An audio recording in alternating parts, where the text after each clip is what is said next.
Fundamentos de neuroeducación. Lo más importante para cualquier educador es entender las neurociencias como una forma de conocer de manera más amplia y manera más integral el cerebro. Cómo es, cómo aprende, cómo reacciona ante diferentes estímulos, cómo procesa, cómo registra, cómo conserva, cómo evoca una información, entre otras cosas. Porque a partir de ese conocimiento vamos a poder mejorar las propuestas y las experiencias de aprendizaje que estamos proponiendo a nuestros estudiantes. Las neurociencias es un término que se ha viralizado bastante, lo hemos visto este prefijo neuro por muchos lados.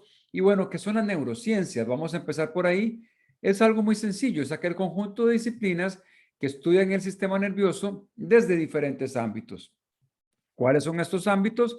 El ámbito de la conducta, el ámbito de las emociones, el ámbito de los procesos cognitivos, el ámbito del aprendizaje y el ámbito de la mente humana.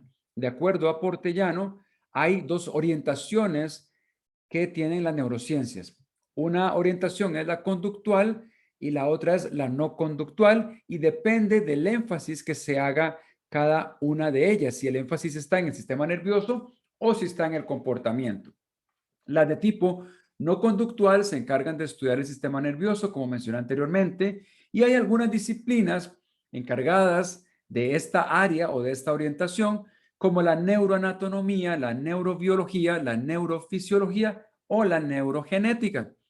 Las conductuales, que son quizás las que más nos interesan a nosotros en educación, pues estudian el funcionamiento del sistema nervioso en relación a la cognición, el aprendizaje, la emoción y la conducta. Y hay disciplinas también que están encargadas de ver esta orientación, como por ejemplo la neuropsicología, la psicobiología, la psicofisiología o la neurociencia cognitiva. En el campo educativo, las neurociencias son relevantes primero para comprender las bases anatómicas, fisiológicas y biológicas del proceso de aprendizaje. Y cuando entendemos esas bases anatómicas, fisiológicas y biológicas, por supuesto, vamos a poder generar una mejor propuesta a nuestros estudiantes. Luego nos ayuda a implementar estrategias didácticas innovadoras que facilitan el aprendizaje, la apropiación del conocimiento y los saberes y la aplicación de esos saberes también en nuestros estudiantes. También nos ayuda a vincular el proceso de aprendizaje con el desarrollo de las funciones cognitivas y eso, por supuesto, nos lleva a fortalecer las competencias para la vida y nos ayuda a tener una visión más integral, más holística del aprendizaje humano, enlazando todos los aspectos involucrados, los biológicos, los psicológicos y los sociales. Ahora, para este módulo en particular, vamos a iniciar con tres premisas. Y estas tres premisas son las que nos van a ayudar a desarrollar el tema que estamos viendo acá. La primera premisa sobre la cual nosotros debemos de pensar si las neurociencias son importantes para nosotros o no es la siguiente. El cerebro es el órgano del aprendizaje. Cuanto más sepamos acerca de cómo funciona, más éxito tendremos aprendiendo y enseñando. Sabemos que el cerebro es el órgano del aprendizaje y esta premisa lo que hace alusión es que entre más sepamos cómo funciona, cómo reacciona, cómo guarda la información, cómo la evoca, vamos a ser también más intencionales, más puntuales y más sabios a la hora de aprender y de enseñar. La segunda premisa, que fue una frase de Leslie Hart, es la siguiente. Enseñar sin saber cómo funciona el cerebro es como querer diseñar un guante sin nunca haber visto una mano. Si el cerebro es el principal órgano del aprendizaje y no entendemos cómo funciona, no entendemos cómo reacciona ante diferentes estímulos, repito, cómo evoca la información, cómo la guarda y demás, pues o nuestra práctica docente pues se ve bastante limitada, ¿no? Como Leslie Hart hizo esta comparación, sería como querer diseñar un guante sin nunca haber visto una mano y nosotros como educadores tenemos la responsabilidad de prepararnos en esta área de la neuroeducación. Y la tercera premisa es una frase de Don y Price que dice lo siguiente: si el niño o el estudiante, vamos a parafrasearlo, no está aprendiendo de la forma que tú le estás enseñando, no le estás enseñando de la forma que él puede aprender. ¿Ok? Entonces, estas tres premisas son las que nos van a dar inicio o introducción a estos elementos fundamentales de la neurociencia y de la neuroeducación. Dicho eso, y partiendo de esas tres premisas, quiero mencionarles acerca de la primera ley de la neurociencia. Y esta primera ley de la neurociencia nos va a ayudar a nosotros a entender la relevancia que tiene que los estudiantes estén participando de manera activa en sus procesos de aprendizaje y enseñanza. Esta primera ley de la neurociencia nos enseña que para que haya un aprendizaje, el cuerpo, todo de manera integral, debe participar activamente en el proceso. O sea, que cuando el cuerpo participa activamente en el proceso de aprendizaje, el alumno aprende. En un aula, el alumno sentado cuesta mucho que aprenda. Trata de entender lo que se le está presentando.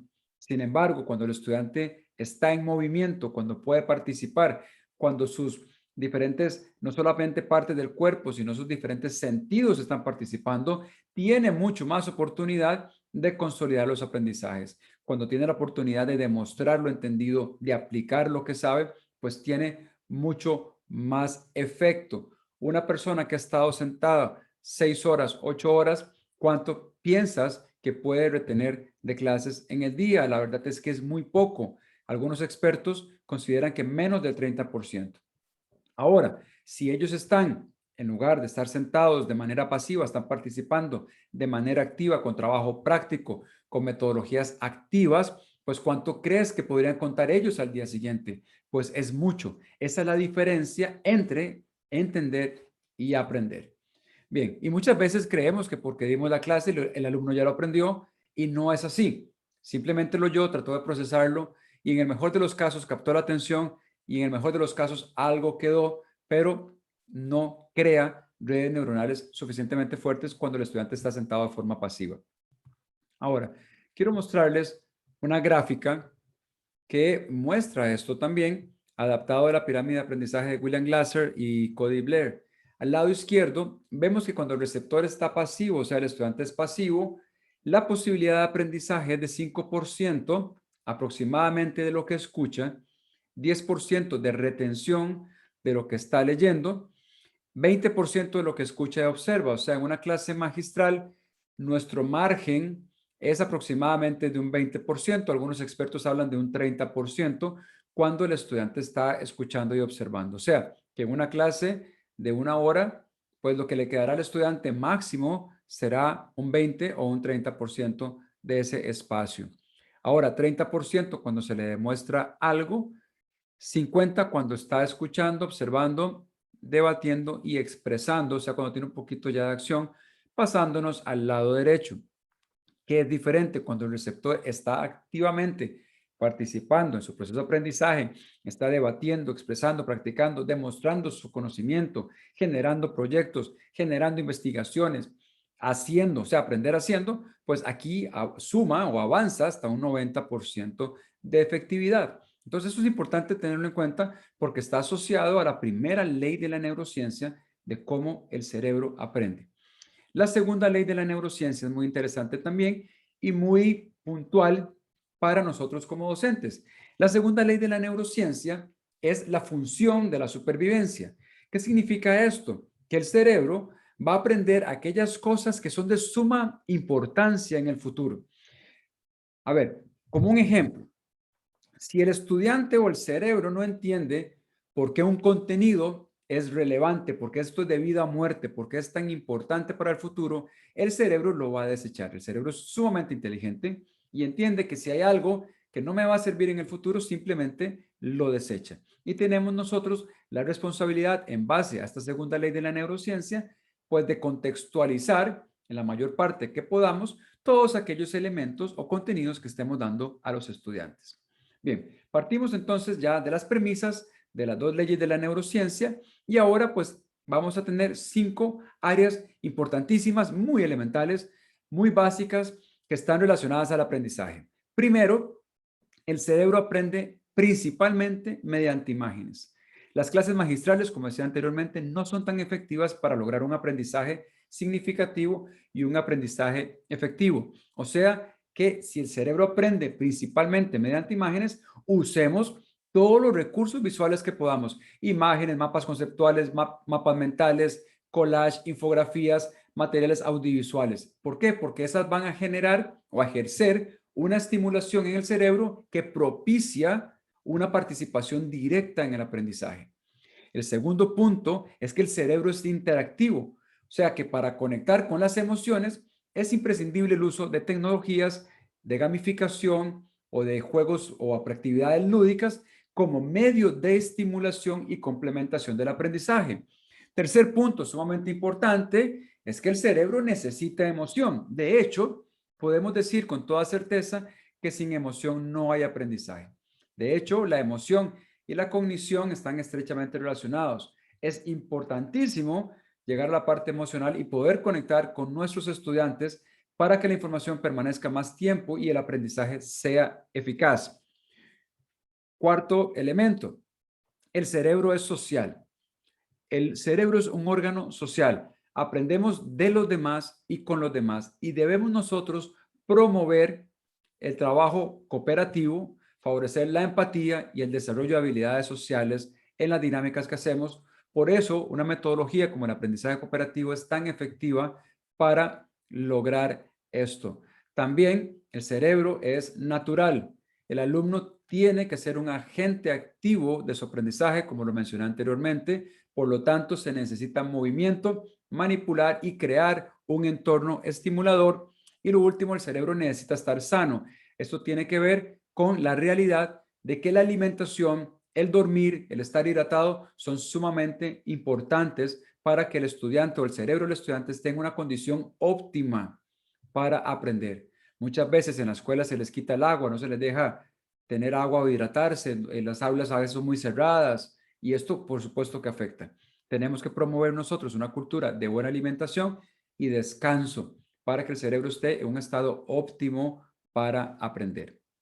Bien, dicho eso, pues vamos a la ruta que el cerebro utiliza para aprender. Es sumamente importante estas rutas porque nos marcan una pauta. ¿Cómo aprende el cerebro? ¿Qué ruta toma? La primera ruta o la primera parte que toma o que utiliza es la atención.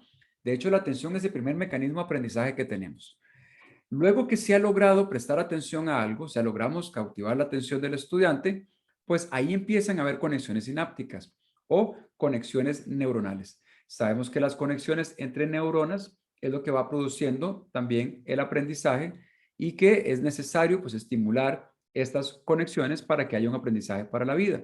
Luego la retroalimentación es sumamente importante porque es parte de esta ruta que el cerebro utiliza y la retroalimentación lo que nos permite es hacer los ajustes necesarios en el momento dado y los estudiantes necesitan tener esa retroalimentación.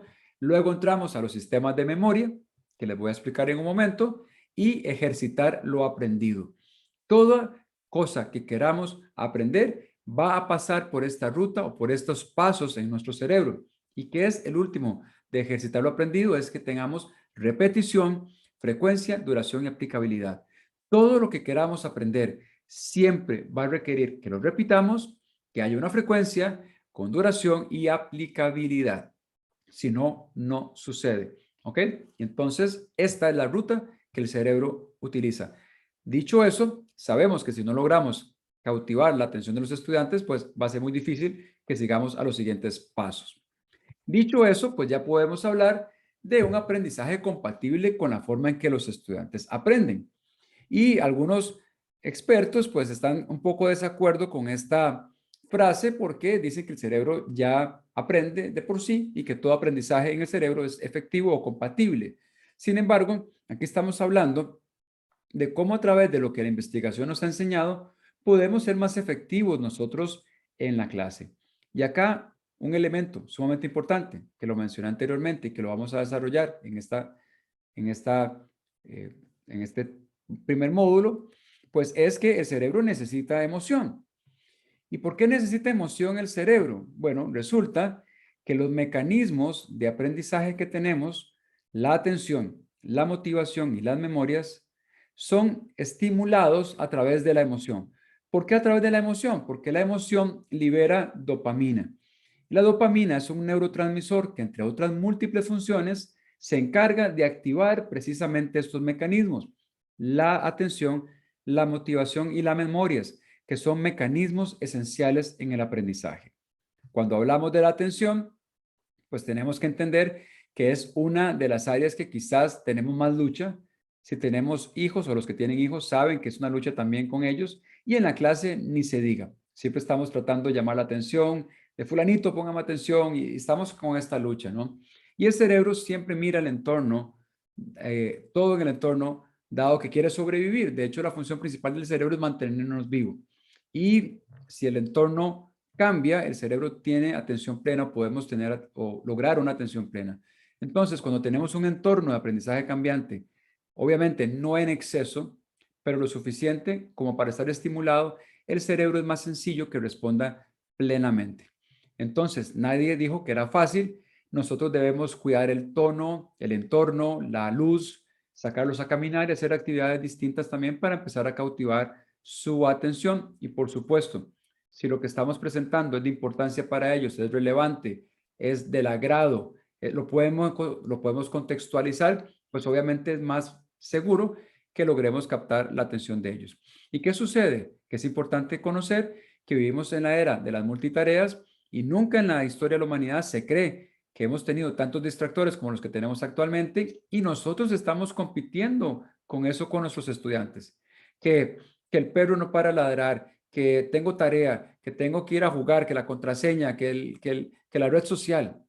Hay muchos estímulos que están llegando al cerebro de nuestros estudiantes y nosotros estamos compitiendo con todo eso. Imagínense, entonces, ¿cómo hacemos? ¿Qué hacemos o qué debemos hacer? Pues vamos a ver la curva, por ejemplo, de atención de Gibbs, que nos da una connotación bastante interesante.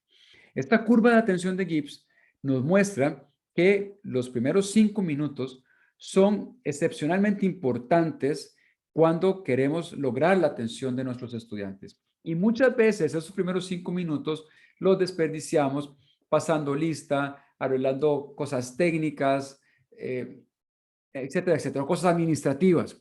Esos 5 minutos son primordiales y tenemos que aprovecharlos. Si no logramos captar la atención de nuestros estudiantes, de emocionarlos con un reto, con un desafío, que ya les voy a explicar cómo se ve esto, cómo lo podemos hacer, pues va a ser muy difícil. ¿Por qué? Porque a partir del minuto 7 aproximadamente, su atención, según esta curva de atención de Gibbs, que nos da una referencia, pues empieza a bajar dramáticamente. Y cuando empieza a bajar dramáticamente, ya es muy difícil para nosotros captar su atención. Y sabemos, otra vez, que la ruta del aprendizaje empieza precisamente con la atención y es sumamente importante. Ahora les voy a poner un ejemplo de lo que sucede en el cerebro. Está esta niña comiendo un pastel. Cuando nosotros estamos antojados de algo, por ejemplo, y en este caso el pastel, y tenemos la oportunidad de comerlo, resulta que eso genera una emoción. Esa emoción libera dopamina en nuestro cerebro, o sea, activa los mecanismos de aprendizaje, estamos más atentos, ¿no? Cuando empezamos a comerlo, que nos emociona estar comiendo, eso lo que libera es adrenalina. Y cuando terminamos de comerlo, lo que se libera es serotonina, ese sentido de satisfacción. Ah, qué rico esto. Ahora, esto nos pasa en todos los contextos de la vida. Yo estoy poniendo un ejemplo con la comida. Y esto que sucede en la vida, que se llama sistema de recompensa cerebral, nosotros podemos también llevarlo a la práctica en, en nuestras clases y en nuestra propuesta educativa. ¿Cómo hacemos eso? Bueno, primero vamos a presentarle a los estudiantes un desafío, un reto, una pregunta generadora que sea del interés de ellos. Tiene que tener un nivel de complejidad importante, no muchísimo, ya les voy a explicar por qué, pero sí tiene que emocionarlos, tiene que retarlos, tiene que ser contextualizado, o sea, que sea importante para ellos, relevante, algo que está sucediendo en la comunidad, algo que está sucediendo en el mundo, algo que se está hablando. Entonces, a partir de mi materia, yo tomo esto y trato de llevarlo al contexto, a la parte de las emociones, a la parte de lo que se está viviendo, lo que es importante para el estudiante.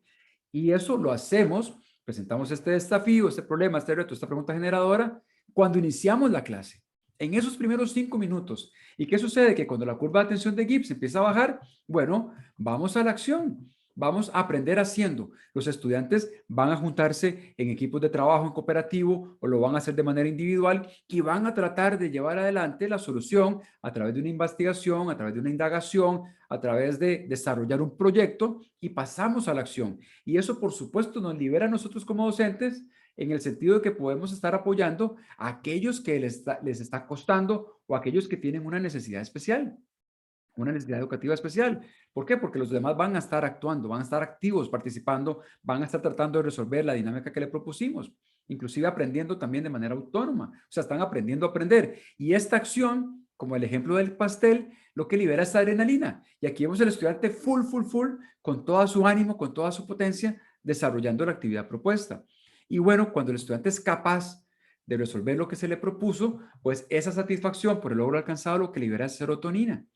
Y este efecto o esta dinámica llamada sistema de recompensa cerebral, nosotros podemos y debemos usar en nuestras clases. ¿Para qué? Para llamar la atención, cautivar la atención desde el inicio con un desafío importante, luego pasar a la acción y luego que haya esa satisfacción. Y eso lo hacemos de manera constante. Los estudiantes no se dan cuenta, pero es muy efectivo.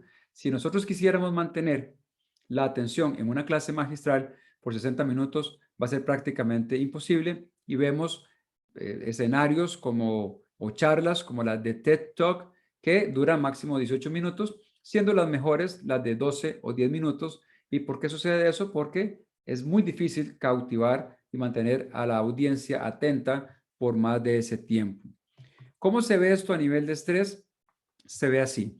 Si el desafío que estamos presentando es muy bajo, pues no va a generar esta emoción que requerimos. O sea, el desafío tiene que ser importante.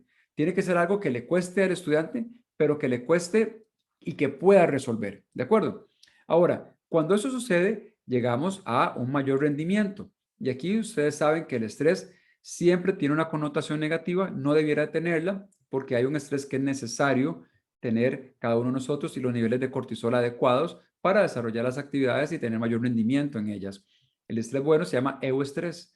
O sea, si la actividad que estamos proponiendo, el desafío, es suficientemente bueno, emociona, genera, eso va a liberar dopamina, va a tener niveles de estrés, o sea, de estrés bueno, o sea, eustrés, donde el estudiante va a tener su mayor rendimiento y bueno, queremos que lleguen ahí.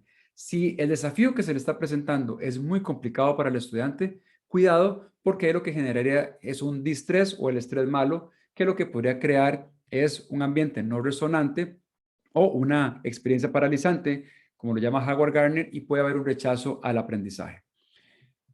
Bien, dicho eso, pues pasamos a la memoria. Y la memoria es sumamente importante en el proceso de aprendizaje, pero tenemos que entender las funciones de la memoria.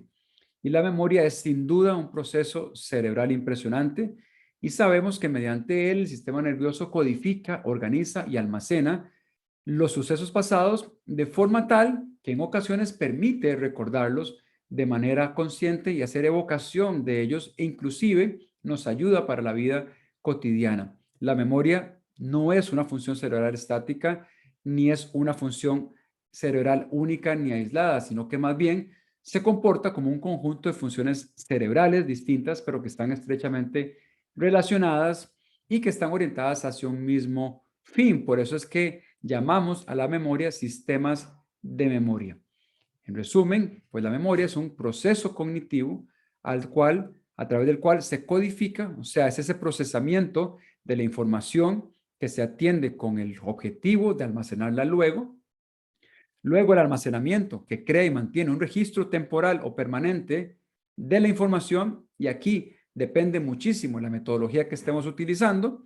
Y luego la recuperación, que es obviamente esa demostración de que se ha aprendido, ¿no? O sea, poder hacer evocación de la información almacenada y que puede ser representada de manera consciente o a través de la ejecución de un comportamiento o una habilidad aprendida.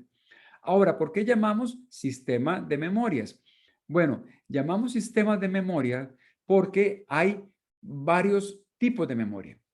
Y aquí es importante entender eso porque hasta hace algunos años se creía que teníamos tan solo un banco de memoria y muchas veces hablábamos de que Es que esta persona tiene memoria de elefante, ¿verdad? Porque siempre se acuerda de todo, o que aquella persona tiene memoria muy corta, como que si fueran espacios en un disco duro, ¿no? Sin embargo, tenemos que entender los diferentes elementos que involucran el sistema de memorias. Primero, tenemos una memoria perceptual o sensorial. Aquí pongo diferentes términos porque sí es cierto que cuando hablamos de sistemas de memoria hay diferente o hay una gran diversidad de términos para referirse a estas diferentes o distintas variedades. Sin embargo, los que estoy presentando acá son los más comúnmente aceptados y difundidos.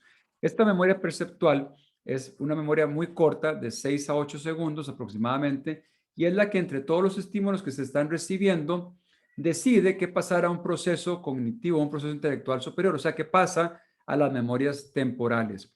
Y aquí puse memorias temporales porque, como decía anteriormente, hay una gran diversidad de términos para referirse a estas memorias.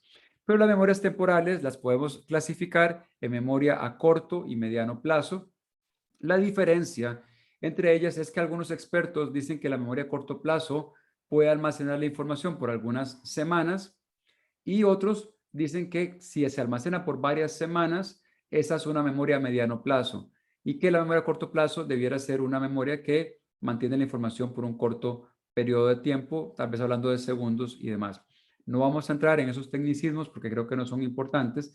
Lo que sí es importante es entender que ambas son temporales. Y tenemos la memoria de trabajo, que también se conoce como memoria operativa. Y esta se define como el mantenimiento temporal y la manipulación de información recién percibida o recuperada de la memoria a largo plazo cuando ya no está disponible para los sentidos. Y es necesaria para dirigir nuestra conducta a la consecución de un objetivo. Este mantenimiento y manipulación es fundamental para llevar a cabo procesos cognitivos complejos como son la resolución de problemas, la planificación de tareas, el razonamiento o la toma de decisiones. Por ejemplo, si yo les pidiera a ustedes que deletren la palabra aguacate al revés, lo que haría el sistema de memorias es ir a la memoria a largo plazo, traer cómo se escribe aguacate y la memoria de trabajo se encargaría de ubicar de atrás para adelante las letras para darles una contextualización o un ejemplo de cómo funciona. Y la memoria a largo plazo, pues es aquella memoria que queda para toda la vida. Bien, ¿qué sucede? Que cuando hablamos del sistema tradicional, muchas veces lo que estamos trabajando es precisamente esas memorias a corto o mediano plazo que mencioné anteriormente. ¿Qué características tienen estas memorias? Bueno, primero, tienen una capacidad limitada y tienen una duración finita, o sea, son temporales. ¿Y qué sucede? Que estas memorias almacenan la información que necesitan en el momento, pero no en el futuro. Ahora, ¿a dónde creen ustedes que los estudiantes necesitan almacenar información que necesitan en el momento, pero no en el futuro, cuando hacen los exámenes? Por eso, muchas veces un estudiante hace un examen, saca con nota 100, está súper contento, pero si le preguntáramos 2 semanas después el mismo examen, quizás ya no se acuerden de lo que habían hecho. Y esto lo hemos visto, este efecto, en múltiples ocasiones. ¿Y qué sucede? No tiene que ver con que el estudiante no sea capaz, no tiene que ver con que sea inteligente, no tiene que ver con que tenga buena memoria o no. Simple y sencillamente el mecanismo que se utilizó no fue suficientemente bueno para almacenar la información en la memoria de largo plazo. Porque si queremos que algo quede en la memoria a largo plazo, tenemos que utilizar 3 mecanismos fundamentales para lograr eso. Y esos mecanismos son la repetición con novedad, o sea, que si queremos aprender algo, debe de repetirse. Si ustedes se acuerdan por qué nos acordamos nosotros de las tablas de multiplicar, y los que son contemporáneos conmigo estarán de acuerdo con esto, fue porque en la escuela las repetimos múltiples veces y de diferentes formas. Eso es repetición con novedad. ¿A qué me refiero con esto? Repetíamos las tablas de multiplicar, teníamos canciones con las tablas de multiplicar, teníamos juegos con las tablas de multiplicar, usábamos las tablas de multiplicar en diferentes actividades, en diferentes dinámicas, a veces pasábamos al frente a exponerla. Eso es repetición con novedad. ¿Por qué nos acordamos de las tablas de multiplicar? Porque se dio este proceso de repetición con novedad. Es imposible que algo quede en la memoria a largo plazo o muy poco probable si no se está repitiendo. Y esta repetición es importantísima porque es parte de ejercitar lo aprendido cosa que mencioné anteriormente cuando estamos hablando de la ruta que el cerebro utiliza para aprender. Ejercitar lo aprendido requiere repetición, requiere frecuencia, requiere duración y aplicación. Entonces, si nos preguntamos por qué muchas veces los estudiantes no se acuerdan de nada cuando pasan de grado, tiene que ver mucho con esto. ¿Por qué? Porque el sistema tradicional y muchas veces el currículum que tenemos, quizás más el currículum, hace o tiene una estructura donde muchos de los conceptos no se vuelven a ver nunca más. Se vio algo de las células, por ejemplo, y no se volvió a ver nunca más. Entonces, al no haber esta ejercitación de lo aprendido, pues es muy difícil que quede en la memoria a largo plazo. El segundo elemento para que algo quede a largo plazo tiene que ver con la experiencia. Entre más emocionante, entre más activo yo esté desarrollando algo, entre más experiencia tenga del desarrollo, pues es más factible que se creen redes neuronales fuertes que producen el aprendizaje a largo plazo. De hecho, esto tiene que ver mucho con las emociones. Nos acordamos fácil de aquello que nos hicieron o las partes de tal vez de alguna película que nos llamó mucho la atención, que nos cautivó. De ese tipo de cosas nos acordamos muy bien. De hecho, si yo les preguntara de qué cosas se acuerdan del colegio, educativas, generalmente la gente contesta que son cosas que hicieron cuando fuimos a sembrar árboles, cuando fuimos a hacer la obra de teatro, cuando hicimos una exposición de este trabajo, cuando hicimos este proyecto. Generalmente es experiencial. De hecho, el aprendizaje es muy experiencial. Y acuérdense en la primera ley de la neurociencia. Si el cuerpo está en movimiento, está en acción, y entre más sentidos participen en el proceso, pues es más probable que haya un aprendizaje a largo plazo. Y el tercero es la asociación. El cerebro aprende principalmente asociando. ¿Qué significa esto? Que vamos a determinar los conocimientos previos y en base a esos conocimientos previos vamos a anclar los conocimientos nuevos. El cerebro intenta asociar siempre por defecto. Por eso muchas veces cuando damos nuestro número de teléfono, en lugar de decirlo número por número, hacemos números en conjunto o en pares. Y es que el cerebro hace esto también de manera por defecto. Por ejemplo, si yo les dijera a ustedes que se aprendan estos códigos de número, es una información completamente nueva, ustedes nunca los han visto, no está asociada con nada, es un conocimiento nuevo, el cerebro tiene un poquito más de dificultad para aprenderlo. ¿Y qué sucede? Que va a intentar aprenderlo, va a tratar de aprenderse esos códigos, esas figuras, y luego se le va a hacer un examen que va a ser el siguiente, codifique el siguiente número. Y el cerebro va a tratar de recuperar esa información. Sin embargo, puede ser que lo conteste bien y que pase el examen, pero esto no necesariamente crea un aprendizaje ni tampoco crea algo en la memoria a largo plazo. Probablemente, aunque el estudiante lo haga bien, va muy probablemente a borrar esta información de su cerebro porque acuérdense también la segunda ley de la neurociencia, que es la ley de la supervivencia, y el cerebro va a aprender aquello que es de vida o muerte en el futuro, y si el estudiante no entiende por qué estos códigos son importantes, simplemente los va a descartar. Eso es algo que el cerebro hace.